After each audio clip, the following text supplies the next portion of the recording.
Welcome again to Joe Stunner Boxing. We have a very, very good matchup coming up. The IBF World Super Lightweight title between SUBRIEL Matias and Liam Paro, two undefeated fighters. This is going to be on Saturday, which is the 15th of June, and I'm really looking forward to this one. I think this is terrific. I got to be honest, I'm looking forward to it mostly because I'm really high on SUBRIEL Matias, who is a bad, bad man. 20 wins, 20 KOs, I think says it all, and he's faced good opposition. He does have a defeat on his record, which he avenged by a 9th round retirement. And when we talk about retirement, victories, Matias has now had a grand total of 5 in a row. What price is 6 against Liam Paro, although Paro himself undefeated in 24 fights. We'll have something to say about that. But Matias, 32 years old from Puerto Rico, his last 5 fights, like I say, have all ended in retirement victories, and the 4 of those have been against undefeated fighters. I think the combined amount of victories and defeats for those 5 fighters is 102 or 103 and 2 defeats. So 4 of them undefeated. The last one was Shojahan Ergashev. That was November last year. He was undefeated in 23.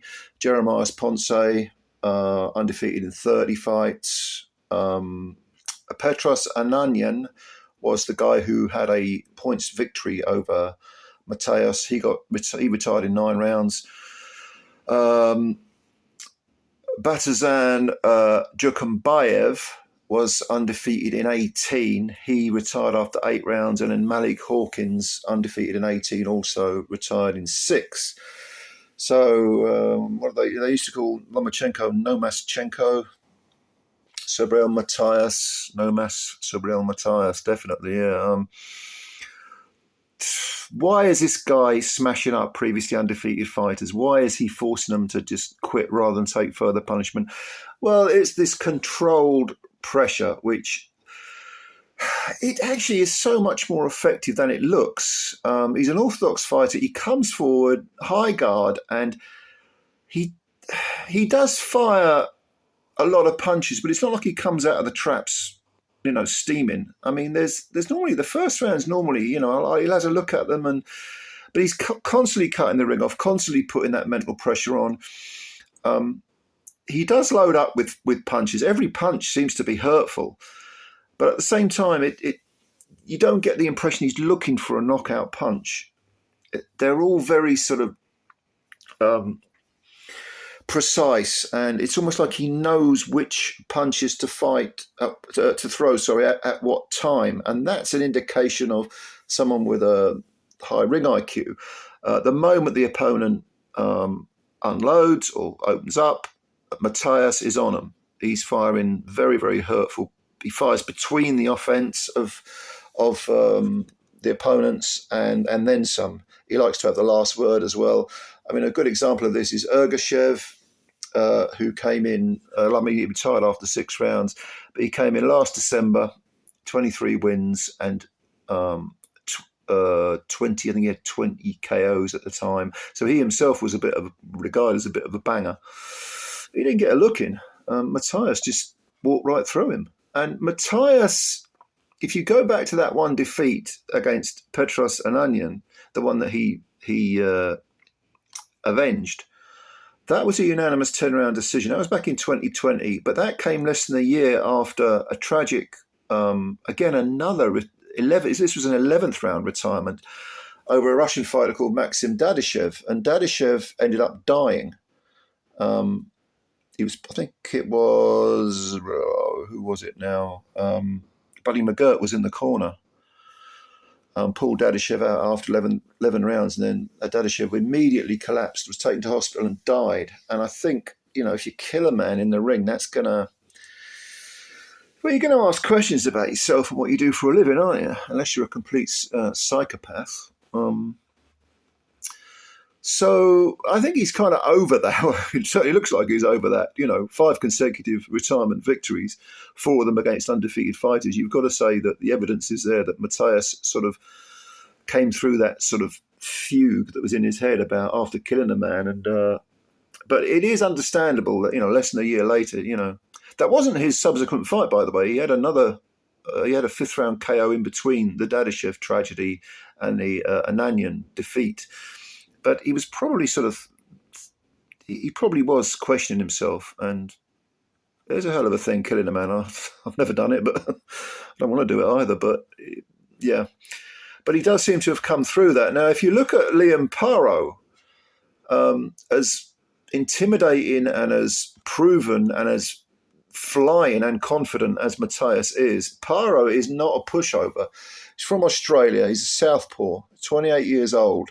Like I say, another undefeated fighter, 24 wins with 15 KOs. He's coming off a couple of very, very good wins. Now, he stopped Montana Love in 6 rounds, knocked him out. Love was over in the 6th round and then got stopped. And Love had a previous defeat, which was a disqualification. That was also in the 6 rounds. That was against another Australian fighter called Steve Spark. Love doesn't like these Australian fighters, apparently. And he kind of was found. I mean, he was on the floor, I think, in the 2nd round of that fight too. So he kind of he's been a bit exposed in his last 2 fights anyway. 2 6-round defeats, one by disqualification and one by KO. But there was nothing controversial about the defeat to Paro. Paro looked very, very good, and that was in America. He's also fought in America previously. Most of his fights have been in Australia, and probably the most striking was a 1-round knockout of Brock Jarvis. And Jarvis he was sort of highly touted, trained by Jeff Fennick, undefeated in 20.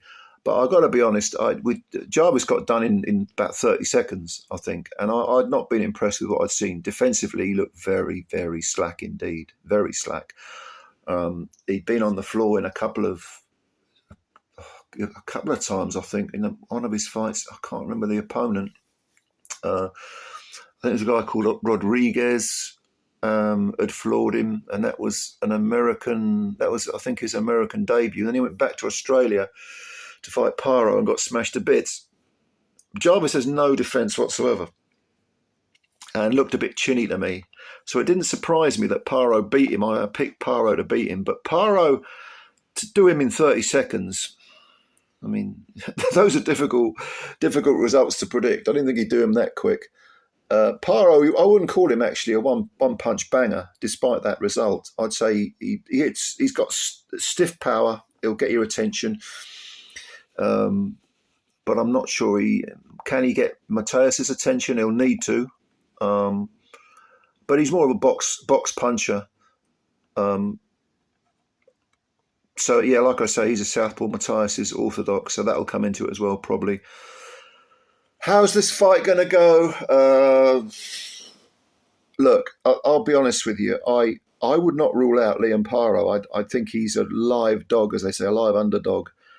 But I can't, with the current form and what I've seen from Matias, I can't bet against Matias. I think Matias is flying.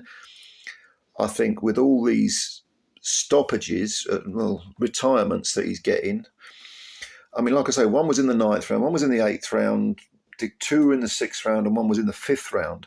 So he is getting some rounds in, but he's just not losing many rounds.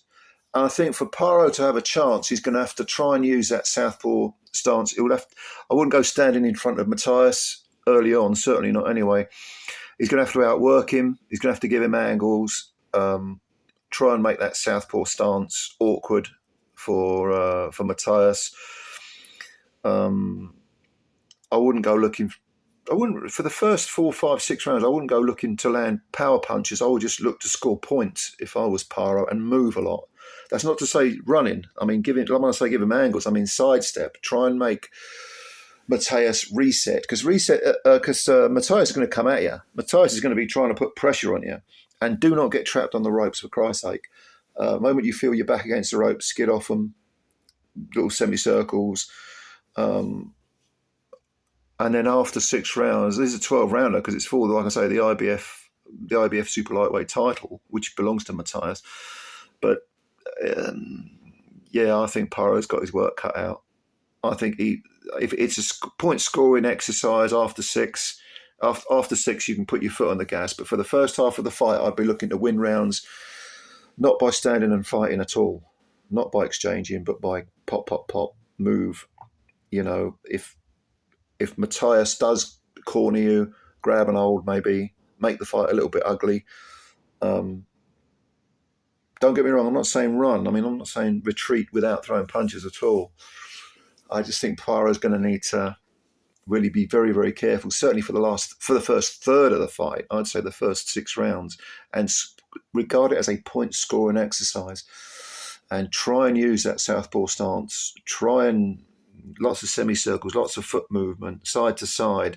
Don't allow Matias to plant his feet too much. And when he does, like I say, if you're cornered, if you're in a corner, for example, or you are trapped on the ropes, fall in. The eye of the storm might be the safest. Grab an hold and let the ref separate you and go again. But having said all that, I honestly think that for me, Matias is probably going to be a bit too much for Paro. I think Paro will give a very good account of himself, but I just think he won't be able to keep Matias off him. Not for, if it was a 10-rounder, even that's pushing it. But 12, no. I see Matias as the winner in this fight. I think he will probably catch up with Paro sort of around the 8th, 9th round. 8, 9, 10 is the period of the fight. I'm thinking that Matias forces the referee to step in. I don't think Paro will quit, but I honestly only see a stoppage winner, and that winner is SUBRIEL Matias. Like I say, in about 8, 9, 10 rounds, that's what I go for. So, sorry about that, Aussie fans, but he's a good fighter, Paro, but maybe he can come back and win a belt later on, but I don't see him beating Matias. Anyway, what do you think? What's your opinion on this? Who are you picking to win? Let me know. Comments below, as always, and please subscribe to the channel if you're new and hit the like button. That would help us out a great deal. Looking forward to reading your comments. And yeah, good fight this. Good fight coming up. I will speak to you soon, all right? In the meantime, take care. Bye for now.